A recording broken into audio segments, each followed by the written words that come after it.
Hey guys, so this is a bit of an insight video into my editing because in the past too and recently as well, people have been asking how do I put my character into different scenes, just like recently from yesterday's video, from the Bluster Boogie video, like, asking do I use green screen, do I mask my character out, rotoscoping, or what do I use? And I wanted to sort of answer those questions and also show off how I do my process with these kind of things, depending on how, high effort the editing is supposed to be. Now, this video is not really scripted. Actually, it's not scripted at all. I have honestly no idea where it will go, but I will try to explain as much as I can. So first of all, I use reshade for green screening because I indeed green screen my character out. I know it's very ironic because my character is green, but you will see how I do it exactly. But yes, you need reshade. If you don't know what it is, just Google reshade and you can install it on your Guild Wars 2. It's basically just gives you multiple shaders and you can, edit a couple of things. I can show you quickly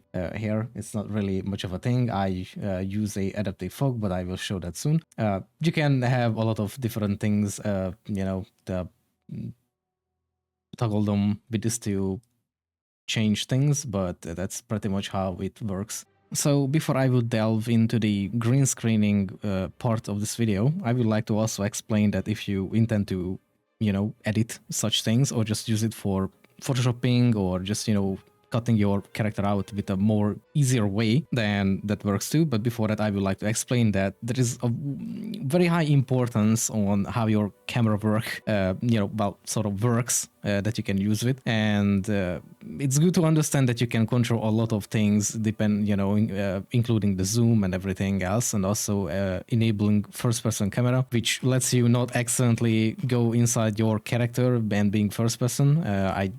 I generally turn this off to not have the occasional accident that I just zoom into my character accidentally. Now, the other important part is also to understand that sometimes you want to change your post-processing settings. This is highly important because especially like color tint or color grading, or especially the bloom. I hate bloom, honestly, in this game, but I know a lot of people use it, but bloom is just bad in this game. I don't use it, and I don't suggest to use it for green screening. And of course, I have a selection outline always turned off because this is the most annoying thing when you're like trying to record something, especially in like the background as well. This is not necessarily bad for green screening because you probably won't see it, but that's just a suggestion to turn this off because it's very annoying that it highlights everything. But apart from that, I think light adaptation, color tint, color grading and bloom is something that you should keep in mind of what you want to edit, in sort of like the lightning is very important a lot of times. Apart from that, we use reshade, and I myself, so from this part on, you basically have two choices or two options. I know that shaman has a green screening shader that you can download from his GitHub, but you can also just go with the very basic adaptive fog or any sort of like fog. I think that's the only shader I have as a fog, but I usually adaptive fog is by default in reshade, but if it's not, just install all the shaders when you're installing reshade. It should solve your problem. Now, when I turn this on, you will see that I have a very beautiful, magenta background, and these are my settings for it. If you want it, you can pretty much copy this. This is more I think it's mostly bloom width is the important part, because if you have it on 0, then it will darken where the edge is around the fog, basically, because this is technically supposed to be a fog. I put the fog starts too close to my character.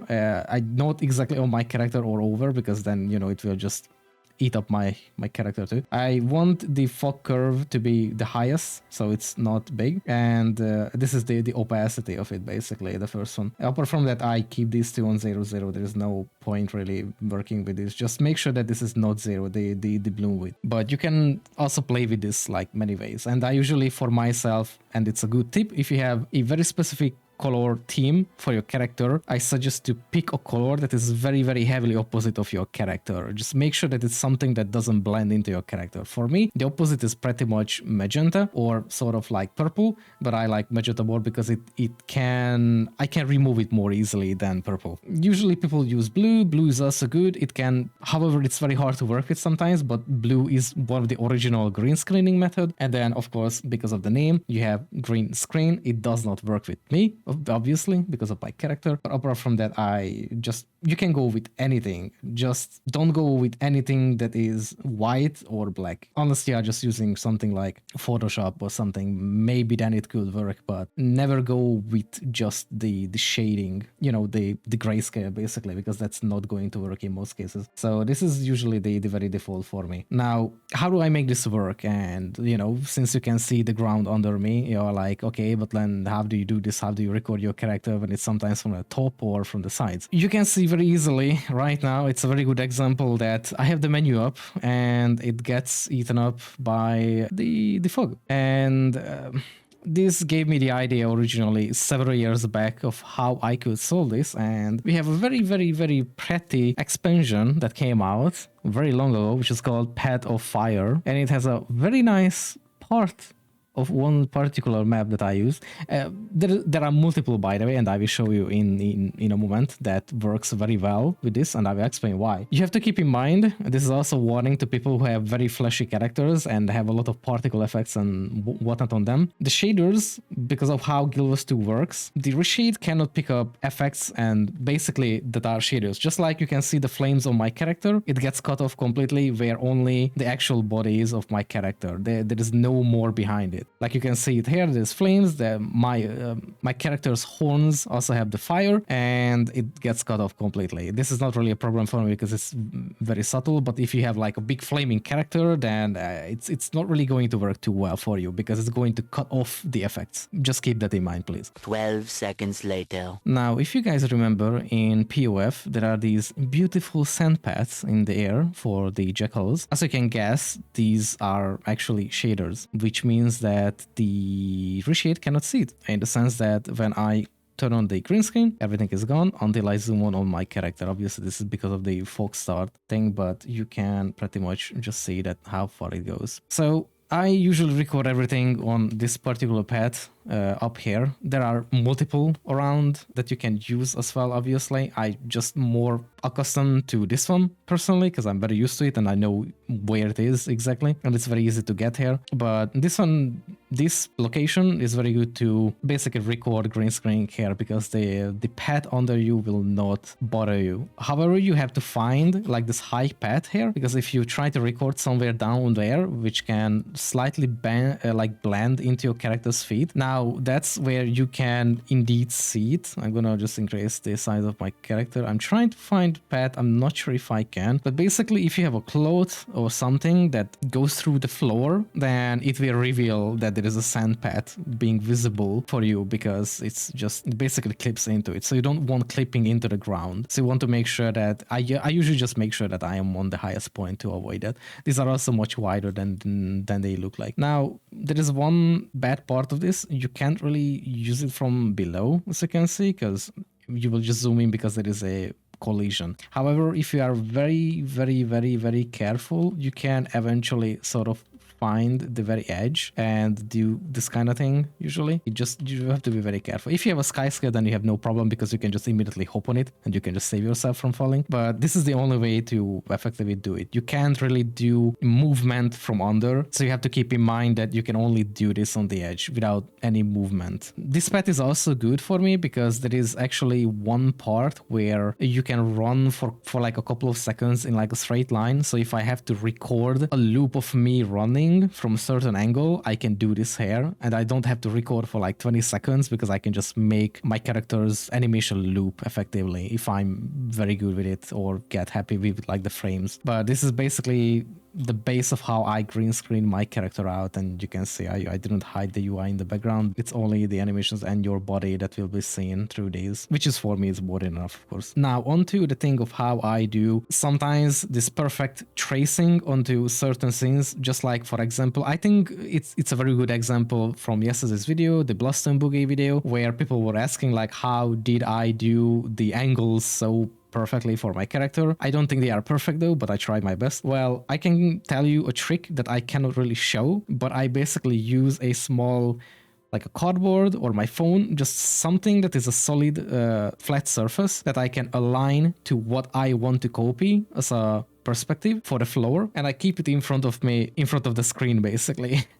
And that's my very lazy trick for copying a perspective for the floor from anywhere. And I will just try to copy the exact same and then try to achieve the same angle for my character. If something, obviously, if you have a floor that is more, let me just show, if you have a floor that is like shown from the front and from a low angle, you obviously don't want your character to be green screened like this because that just won't match, obviously. And I just use this kind of like just perspective to try to match. I do several takes, like I don't take it on the perfect run. I take like 10 to 20 takes, like time to time. I just keep doing this thing. For example, if like the camera moves from the left to the right, it will mean that it does this. Now I will just keep repeatedly do this with like different speed, different animation time, and I just keep redoing until I'm happy with the results, and I can just pick one that fits well. That's basically it. But I will also show it in the editor of like how I do that part. Eventually.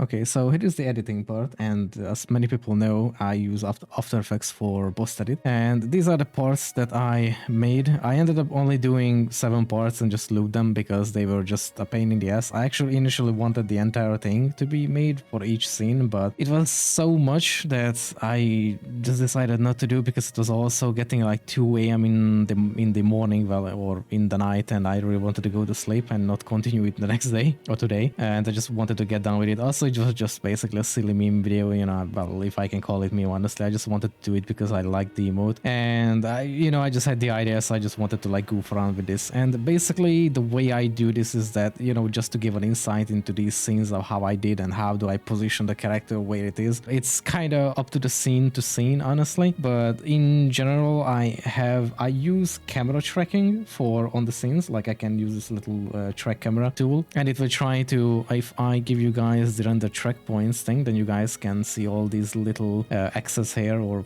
whatever you want to call them, these little track points, and it basically tries to solve on how the camera moves and what everywhere is on the scene. It's a little bit hard to preview because I unfortunately forgot to lower the resolution, so I'm working in 4K actually in this scene, which is 4 times the resources for my PC to render right now, so it's a bit of a struggle. So you can see it's trying to preview every single frame there, but this is how it basically tries to go, and all these pinpoints try to stick to a surface and keep tracking one point until it can't, obviously. So it just makes a very coherent way of trying to figure things out. Now, this is very tricky still because, as you can see, when I have the pointer out, you can see this little targeting thing, this like red stuff on where I try to put it. And it tries to show me a angle of what this could be, like the wall. But as you can see, a lot of times this is not really correct because if I put it on the floor, sometimes it's a little bit not really exactly how the floor perspective is. So sometimes I have to like play around a bit by selecting multiple track points and then keep fixing it until it's good. But sometimes I just need a point, since I'm not trying to edit in a actual 3D animation or like an actual 3D object into the scene, which is what this is for, because I use a camera here, and my footage is flat, and if I remove the key light, then you can see that it's basically this. So my character is just edited onto it like this, pretty much. But going back on the base, that's how I get the point of how I stick my characters to a certain point. I create a point. For example, if I go back to the camera tracker, we basically just click into it and then select the create null and camera, and then it will create a point for me. This actually could have worked actually pretty well, but that's a little bit close because I wanted to keep my character somewhere in this square consistently as much as I could. And once I managed to get a point, that doesn't really matter to me anymore because I don't really care about the rotation and everything. I just want to make sure that it always tries to stick to the same exact point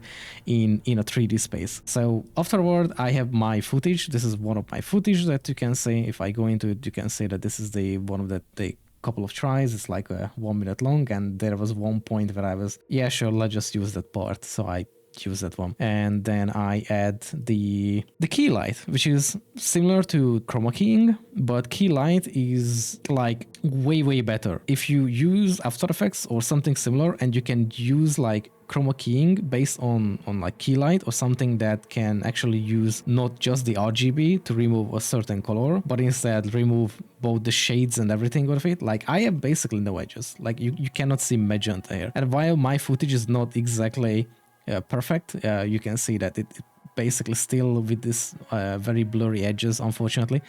Of the nature of the recording. I've tried to record everything in as much lossless as possible, but there's still compression, unfortunately. I do have to adjust a little bit because normally it also eats out all the yellows. But if I adjust it to 0, the screen balance, then I get back to my actual character's look. So I don't really lose any color from my character. Now, after this, I tried to attach my character to the tracking point that was on the floor, which is technically supposed to be this thing here. I can only really show it with these 3D pointers or anchors, and I just attach it to it basically, and so it just follows that. Now, I have to sometimes brute force my character's movement, or, because I have to keep, this is a little bit complicated because the 3D tracking for the camera is made for 3D objects. That's something that is 3D, but I record my character in a flat surface. It's 2D. There is nothing 3D in it, and just as you can see, there is nothing 3D on it. Sure, I could rotate it around, but it's just a flat surface still, so it's like rotating a paper. But since I recorded it in a way that I know the angles I want and the perspective I want, I try to keep this recording as flat to the viewer as possible, just as it normally will be. So even if it tries to force like a rotation from my character, I would just basically brute force it by my way, by for example, like trying to just key the rotation. I could just make it, like if it tries to, like, let's say it's here, and then if I go by like a second later, it tries to move this scene like this, I will just brute forcefully like, no, you're gonna just stay flat, because that's what I want to keep as perspective, because I recorded my character with the perspective I want anyway, so I don't have to I have basically no problem with that. So I just have to keep it flat to the viewer and just keep it to the surface where I'm trying to like keep it at, and it basically fits together like that. Now I'm not gonna do that because obviously I didn't have to do that on this scene. Now, couple of parts I had to mask out. I only use masking, like, okay, people ask sometimes how do I do this part, and this is just basic rotoscoping that After Effects has.